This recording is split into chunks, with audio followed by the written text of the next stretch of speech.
Ever since you can remember, you felt something in your chest telling you to move, to love, to speak, to try. Day after day, you pretend you don't hear it calling, or maybe you dismiss it as silliness or worse. But it's there, ready for you, and it will wait for you as long as you need. My name is Johnny G, and I invite you to join me on a journey of awakening as we dare to embrace our light. This is Refractive.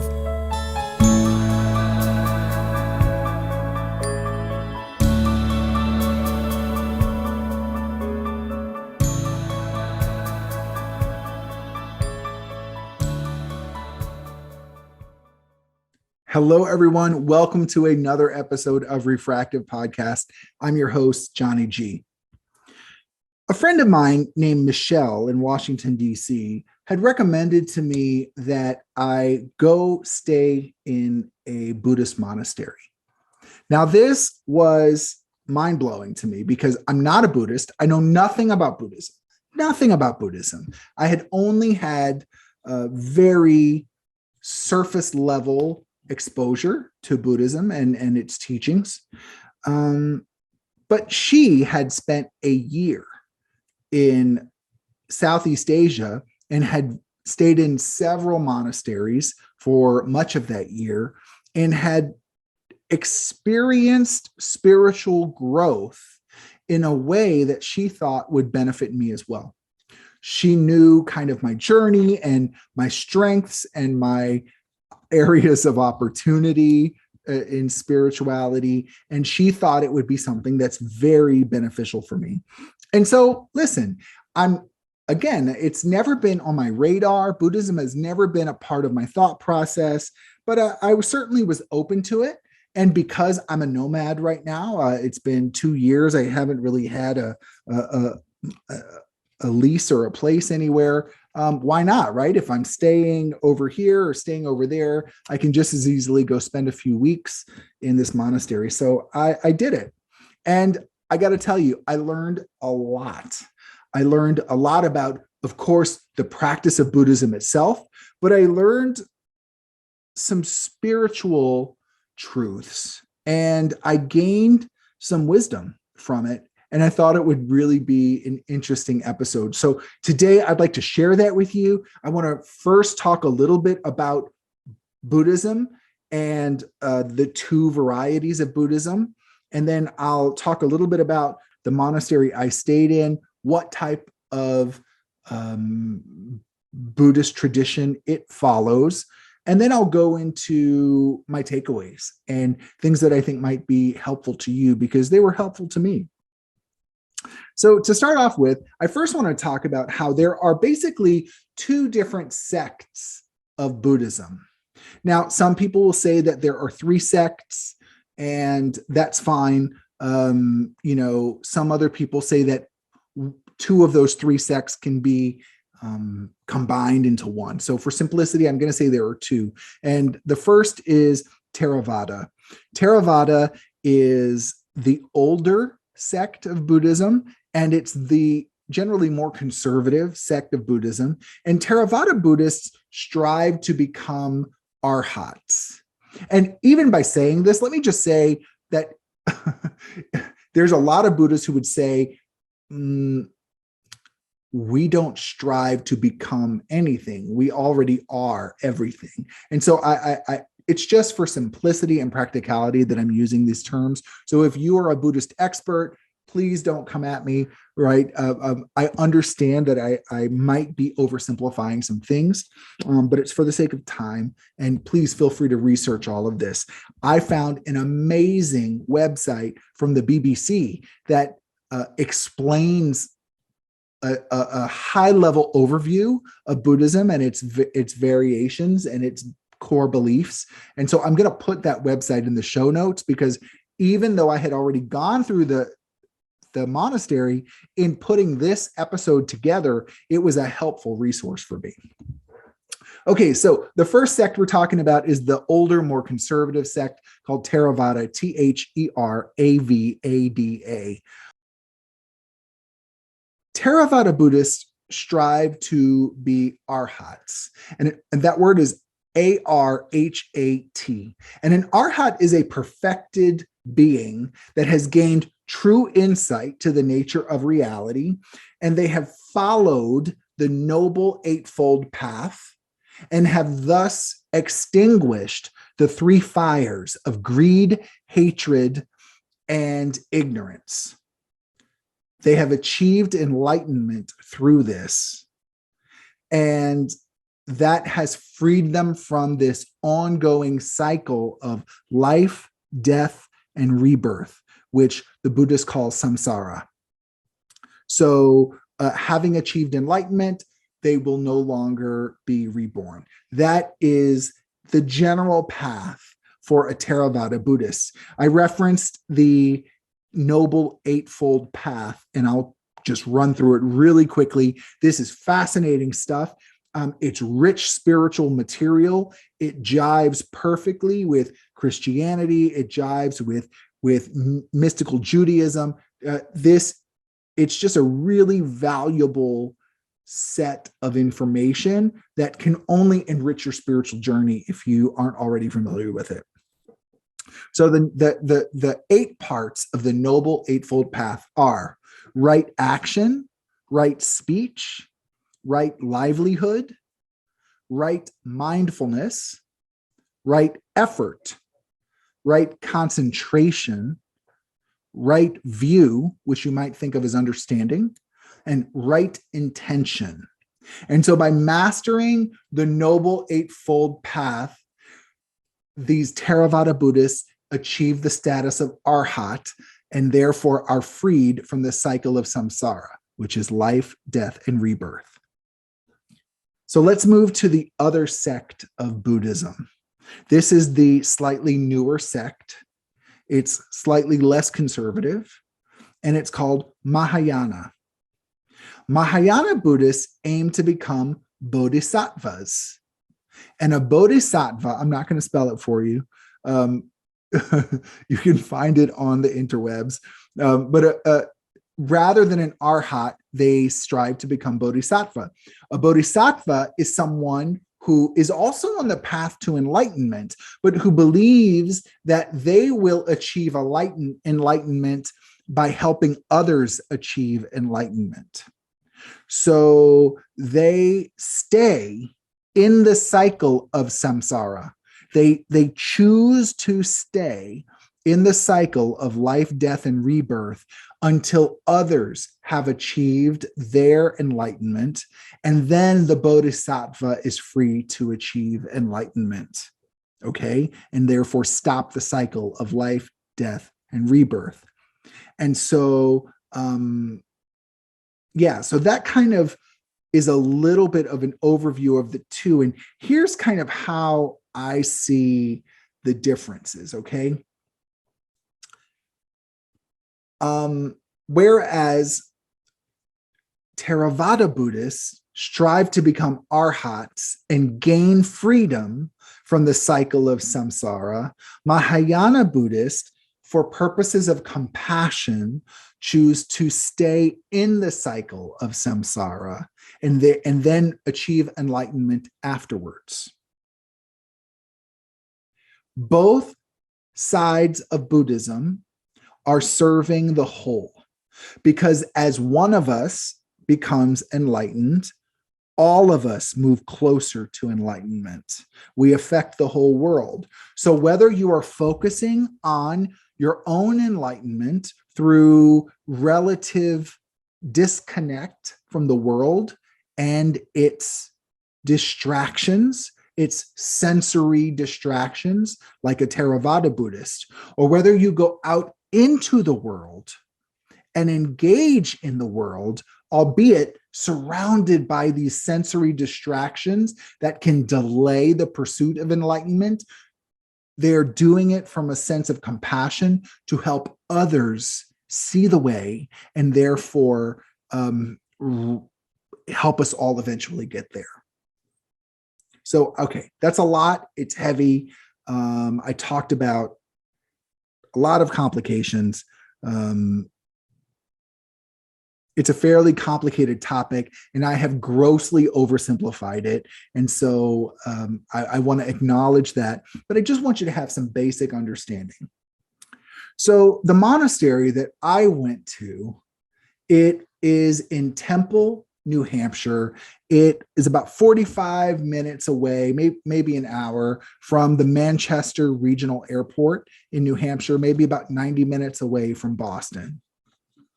And this place is a part of Theravada Buddhism. So it's part of that older, slightly more conservative, more isolated part of Buddhism, rather than Mahayana, which tends to operate in the middle of cities and is more a part of the world and less removed from the world.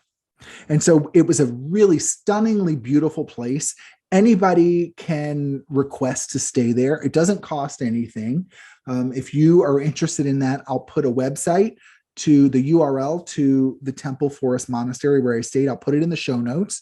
You can do research, decide if it's right for you. You can stay for an afternoon, you can stay for 3 days, you can stay for a week, whatever you like, as long as you are a serious spiritual seeker and they sense no concern, they will welcome you to stay at the monastery. So I went there to this monastery. It's part of the Thai forest tradition. Okay, so it's from Thailand, and that's where this particular, let's say, subset of Buddhism originated. And it was brought to the West in the 90s. And so there are a handful of Thai forest monasteries in the US right now. And the one I stayed at, as I said, is in Temple, New Hampshire. It's called Temple Forest Monastery. And it was a really incredible experience. There is such an opportunity for connection, for spiritual refinement, for self-exploration, for connection with the Creator. All of this was really brought front and center. So in order to create this kind of experience for people, not only for the lay people like me who visited, but for the monks who live there, and also for the lay, let's say the lay members of the Buddhist faith who stay there, there are 8 precepts that they ask all visitors to adhere to. And these 8 precepts go slightly beyond what a normal Buddhist practitioner in everyday life would be expected to adhere to. Because we're in a monastic setting, there are 8 rather than 5. And so the 8 precepts that we all make agreements to adhere to before we arrive is that we abstain from taking life of any kind. All right, so there are ticks out there. That means we take great care to remove the ticks without killing them. We don't use insecticides. We don't use anything like that, okay? We abstain from taking what is not given. And this is more complex than it seems on the surface. You might think it means do not steal. It does mean that, but there's more to that. And I want to talk about this topic a little bit later because it was important for my own growth when I was there. 3, abstaining from sexual activities of any kind whatsoever. 4, abstaining from false speech in any form. 5, abstaining from intoxicants, which of course means alcohol and drugs, but it also means any behavior that we use to numb ourselves. So mindless television or scrolling or daydreaming, anything that pulls us out intentionally of the present moment is considered an intoxicant. 6, abstinence from taking food at the wrong time. There are very specific guidelines for when we can eat. 7, abstinence from entertainment of all kinds and abstinence from adornment. So no singing, no television, no radio, no makeup, no fashion, right? No jewelry, things like that. And then 8, abstinence from indulgence in sleep. So this is viewed very differently by different Buddhists around the world. But the way it was interpreted at this monastery is your bed should be simple and you should not sleep more than is necessary for your body to function in a healthy way. Okay, so no indulgence in sleep, no luxurious bedding, and no loafing about in the bed all day. So these were the 8 precepts that we all committed to adhere to when we were there. And I got to tell you, when you have a group of people, and in the monastery, people are coming and going at all different times. I was there for 2 weeks. Some people were there for 3 days. And so every day, some people would arrive, some people would leave. Sometimes we had 3 visitors. Sometimes we had 8 or 9 visitors. Sometimes every bed was filled. We all did have our own private beds, although it was a dorm where we shared bathrooms. So we had privacy while sleeping, but we did share other public places. But adhering to these precepts strips us away from all the things in life that diminish mindfulness. And after all, one of the main focuses of Buddhism is to find the present moment and live in the present moment as frequently as we're able. And so cell phones were not allowed. We were asked to turn the cell phone off when we arrived. And of course, like I said, entertainment, music, nothing like that was allowed there. So now I've kind of brought you up to speed to where I was staying, what it was like, the rules I had to follow, what were the Buddhist precepts. I mean, there was a definite rhythm to every day, and it was not optional.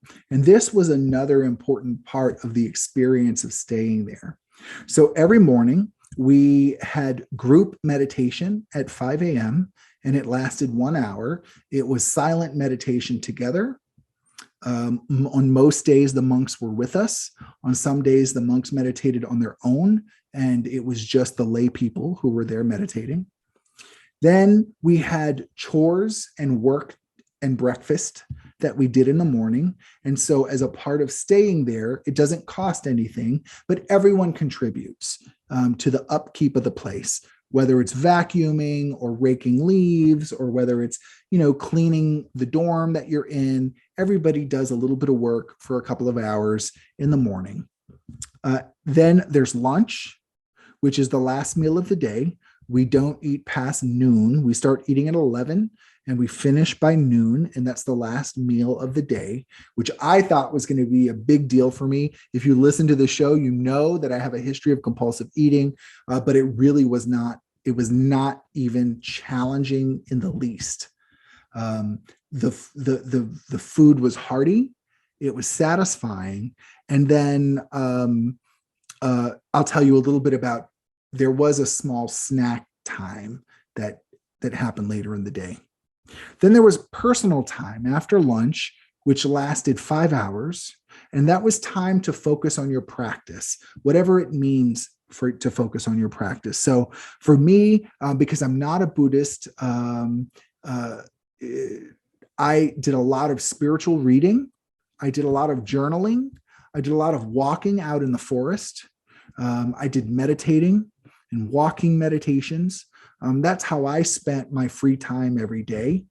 And while other people, they stretched how long they could meditate for. Some people said, I'm going to go meditate for 3 hours straight and things like that. So not everybody does that, but it just depends on what your practice involves and what you're doing. So we have that time every day to do that. And then at 5 o'clock, the tradition allows for what are called tonics. And tonics are very specific categories of food and drink that we're allowed to have if our lower food intake is affecting our body in a difficult way. And so they offer cheese and little squares of chocolate, and you can have hot tea. And this is what we're able to have at 5 o'clock. And really, if you were to go and get, 2 or 3 ounces of cheese and a couple of squares of chocolate and a hot tea, you were good. Like I was never hungry. And that was fascinating to me, that my body adjusted that quickly to that rhythm of eating. After that, we had another hour of group meditation every day. That was at 7 o'clock. So we had 5 a.m. for an hour, and then 7 p.m. for in-person group meditation. And most days the monks were there. Some days it was just the lay people. And then after that, we would get ready for bed, because we're waking up at 4:15, 4:30 every morning. So that was the daily rhythm. There's really no change to it. It's the exact same every day. And that structure also had a profound impact on me. So thank you for bearing with me. I recognize that up till now, this episode probably has not been that interesting. I've unloaded a lot of technical information, but I needed to give you all of that insight so I can explain why this experience is so valuable and why it's so powerful. So the first thing that the lesson that I'm walking away with from this was, it was about not taking what isn't offered. This precept, not taking what is not offered. And I would tell you that I am a really honest person and I don't steal. That is something that, I did do some stealing early in my life. Some minor things, some shoplifting, some things like that. And it really bothered me as I grew older. And so I would tell you that I'm really careful about not stealing, because I don't feel great about things I did in my early 20s. That said, making a commitment to take nothing that is not directly offered to me was more difficult than I realized. And so I'll give you an example. There was a pack of bottled waters in the monastery. And, no one offered that water. It sat there looking at me day after day. And I was like, man, it would be nice to have a bottle of water instead of having to go to the kitchen and drink a glass of water. And then you have to wash the glass. Like, it would be nice to have a bottle of water. And on day 2, I guess it was, I took a bottle of water and I drank it. And I'm passing my room every day, and there are the 8 precepts on the wall. It's saying, we abstain from taking what is not offered. And I was like, you know what? I'm not saying I went and stole water, but I am saying I took water that was not offered to me. Maybe that water was for a different purpose. I don't know. And so I actually asked for an appointment to sit with one of the monks. And I said, hey, I want to talk to you about this. I'm not trying to beat myself up. I'm not trying to say naughty boy, but I'm saying I recognized that I took something as small as a bottle of water that was not offered to me. And I recognize that I knew I shouldn't have done it. Since I first saw that pack of water, I was like, oh, but no one has offered that to me. I can't take it. That's not the rule of this place. And I felt this seed of defiance grow inside of me until I finally ripped open the package and took a bottle of water and drank it. And I said, and so I'm not trying to be dramatic, but I want to make this right. I want to acknowledge that I took a belonging of the monastery that wasn't offered to me, not like the other beverages that are put out for me, not like the food that is generously placed for me, not like the bed that was prepared for me, like those things were offered. This was not. And I want to acknowledge that. And so it was a valuable learning for me to say, where else in my life do I take liberties? Just the other day, I ran out of mayonnaise here, okay, where I'm staying. And I was in a quick service place, and they had packets of mayonnaise. And I was like, oh, and I took like 4 or 5 packets of mayonnaise and put it in my pocket, and I brought it home. Now, I mean, did I steal mayonnaise? Maybe. Yeah, I mean, maybe. I guess I did, right? I didn't pay for it. It was just left out there for people to use, but I took it for purposes other than eating with a product that I bought at that restaurant. So, I didn't really have a right to that mayonnaise. I know that the spirit of why that mayonnaise was put there is different than the spirit in which I took the mayonnaise. And so again, I'm not talking about beating myself up. I'm talking about advanced level spirituality, advanced level self-awareness. What makes me tick? What makes me do the things I do? And can I grow awareness around the things that I do so that my behaviors are more consistently aligned with my values? Because I would tell you, my values say I don't steal. Yet, I do have a pattern, the mayonnaise is just one, of taking liberties to make myself more comfortable, getting away with things I think I can get away with. And so the first step to healing that wound inside of me, the wound inside of me that says, it's okay, just go ahead and grab it. I mean, nobody cares. If you went and asked a manager, they would say, sure, take some, right? But the fact that I'm doing it without asking, outside of the intention for which it was provided, means that I'm getting away with something. And could I choose a different way to solve the issue? The issue of, I'd like to have a bottle of water. Could I just go ask for one? Or I'm out of mayonnaise. Could I just go ask the cashier for a couple of packets of mayonnaise? Right? But there's this quiet satisfaction involved in just kind of making it happen. And so now I have awareness around that. And I'm not perfect, but I can see where I have this opportunity to heal. And it's something I wasn't aware of. And I just thought it was valuable for there. Another really important lesson that was brought front and center to me at the monastery was about first impressions. I don't know what I expected from the monks. Every time I see the Dalai Lama always seems to be laughing. And I expected the monks to be warm, smiling, laughing, chatty people. And they would walk in to the sala where we had our meditation, and they all looked very somber, which is, I think, the perfect word. And there was no smiling. There was none of that feeling of warmth in their faces that I had expected to see.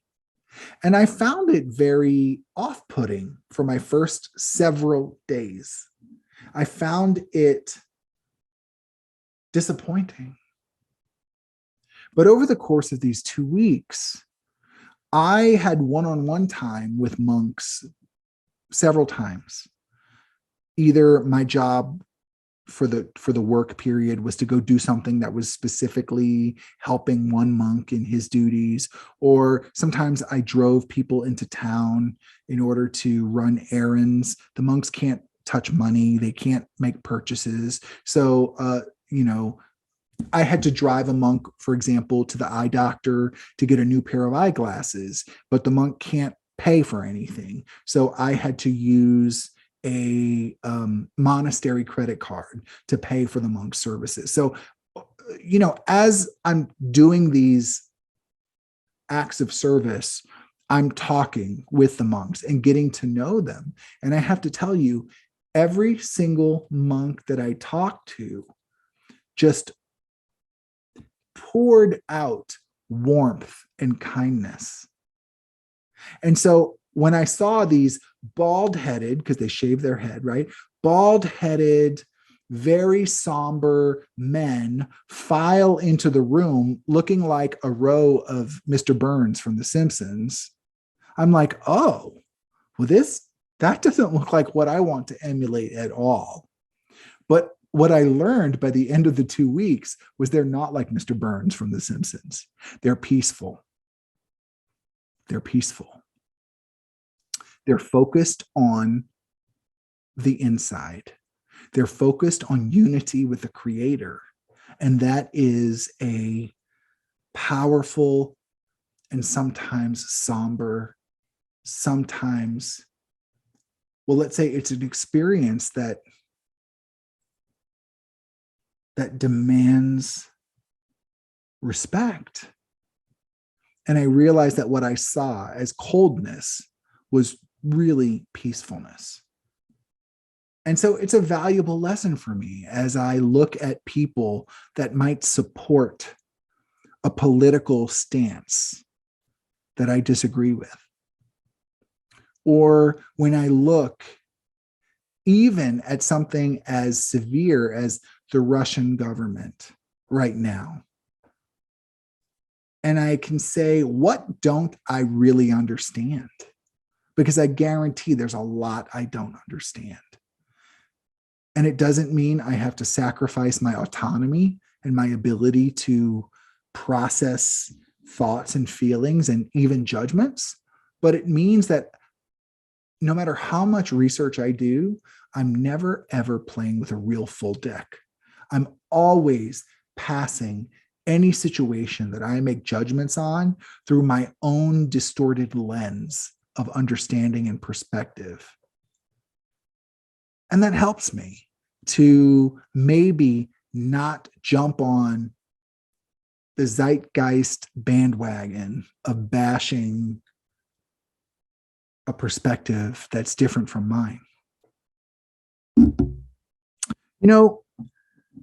Another really impactful lesson that I had there, I met this guy. He is an Anagarika, and an Anagarika is a lay adherent to Buddhism that is, let's say, studying to become a monk.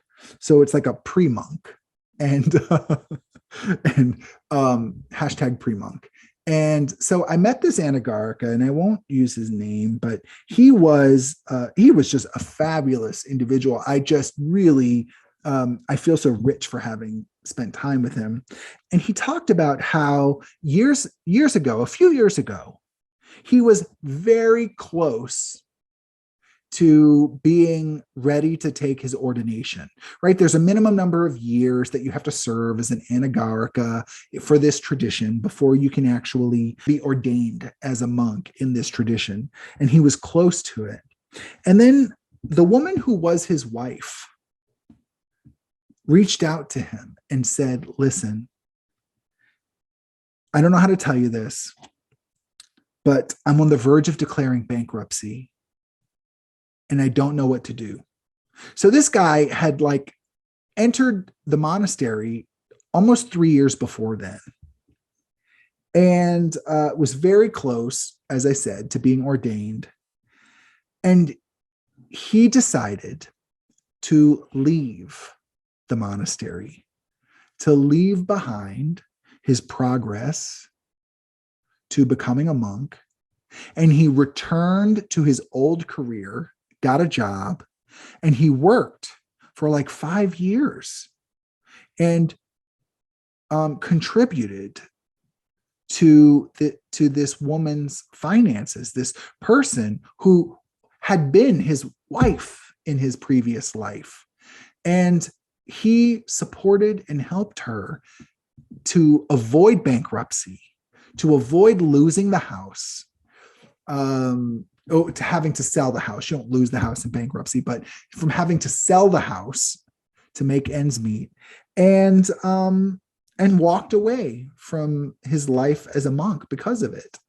And then once things had stabilized, he came back and started all over again from day one. And I found that to be extraordinary. You know, I have an episode on the Sermon on the Mount, and I feel like that behavior calls to mind what Jesus was talking about. Don't worry about tomorrow. Like, do what's in front of you. You want to be of service? You want to grow your soul? Well, answer the call that presents itself. You know, because to not answer the call of service that presents itself and instead stick to an identity that you've already decided is the right one, that's a form of ego. And I was so touched and inspired by this person to have that kind of perspective, to say, yeah, I was close to achieving that milestone of becoming a monk, but I stepped out of it, took care of what I felt I needed to take care of, and I came back and I started over, and it's fine. And still today, he has not yet become a monk because he has more work to do on it. But if you talk to him, he's the first person to tell you that it's perfect. Everything is perfect. It all happened perfectly, and he wouldn't have it any other way. And, you know, that's an ideal that I like to think I'd adhere to, but I don't know. If you were asking me to delay 3 years of my personal work in which I've walked away from my life to build this new path, and if you're asking me to walk away from it to help you avoid bankruptcy, even if you're the mother of my kids or whatever, I can't say that I'm spiritually advanced enough right now to promise you right now that I would be willing to do it. Maybe, maybe not. So I just want to tip my hat to you out there. I know you're not listening to my podcast, guy, because you don't listen to entertainment. So, but I want to tip my hat to that Anagarika out there and send some love his way and thank him for that inspiring story. And the lesson I took from that is God's time is what matters, not my time. Things happen in God's time. Another thing that I learned that I thought was pretty valuable was that at least in this tradition of Buddhism, and again, I'm so surface level on Buddhism that I can't talk for anything other than what I saw and what was explained to me and what I've researched. But monks come and go, Anagarikas, those lay pre-monks, come and go.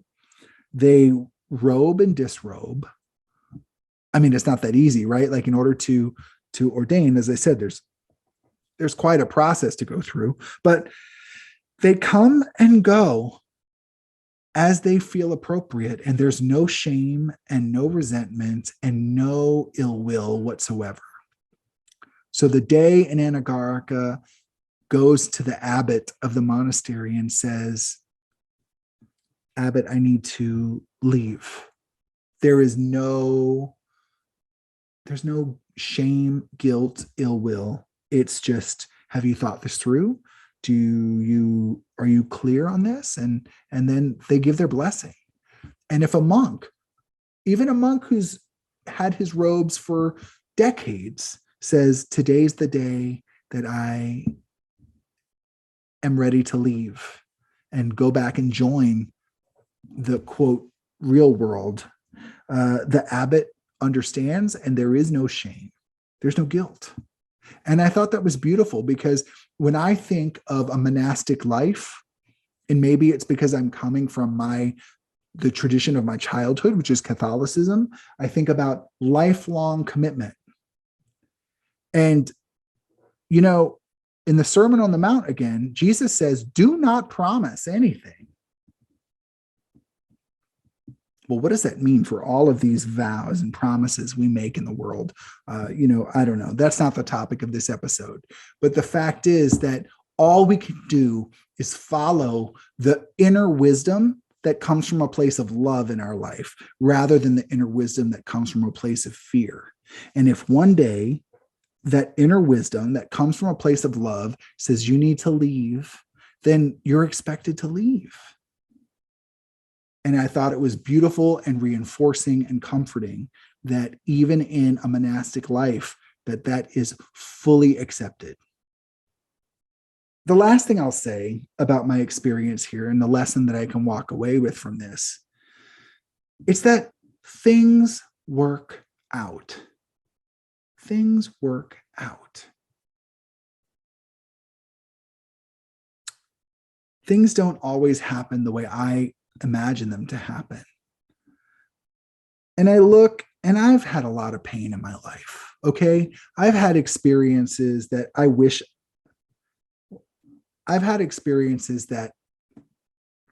have maimed my psychology. And I recognize that everything is perfect, but it doesn't mean I enjoyed going through some of the painful experiences I've had.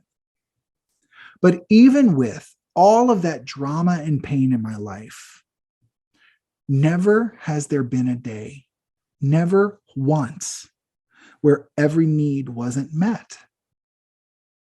And not just that every need wasn't met.